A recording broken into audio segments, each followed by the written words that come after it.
Distinguished participants, ladies and gentlemen, dear friends, brothers and sisters, with profound joy and a heart filled with gratitude, I extend my warmest congratulations on the momentous occasion of the grand opening of the Bab's Akshardham Mahamandir in Robbinsville, New Jersey.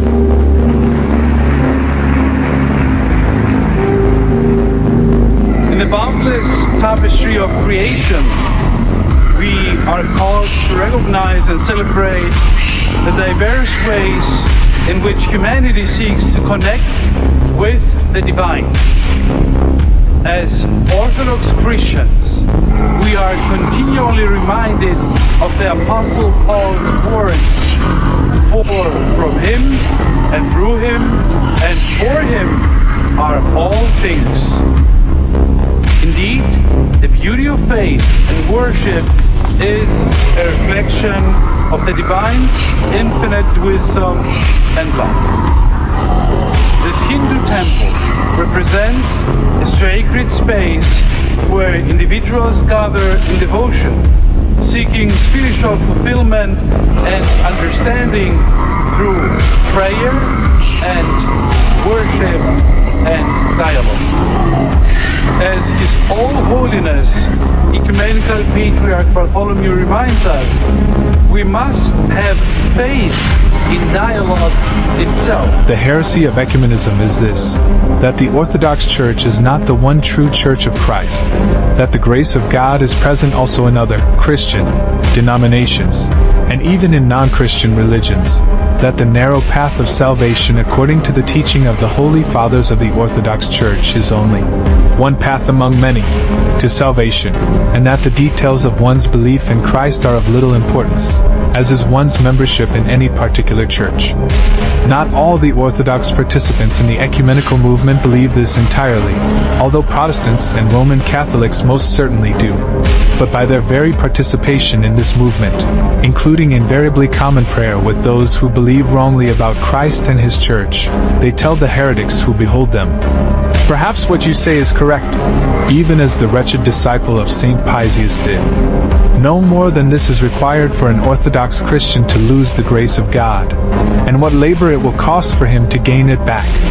St. Seraphim Rose.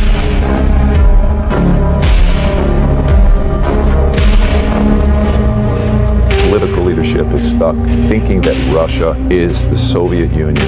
The rebuilding of over 30,000 churches in Russia,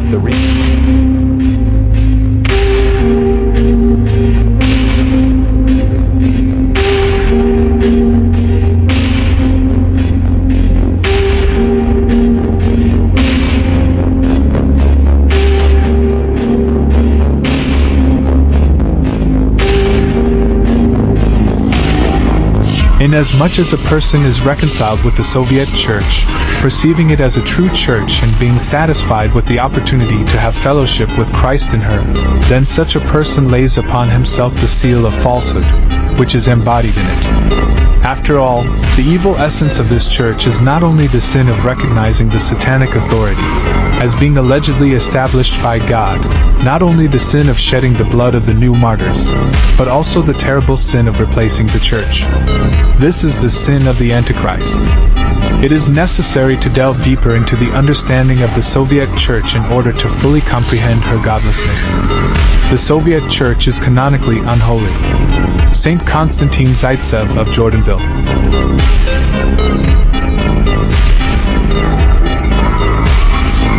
And here is something to which I would like to draw your attention to, something about which very many do not think about.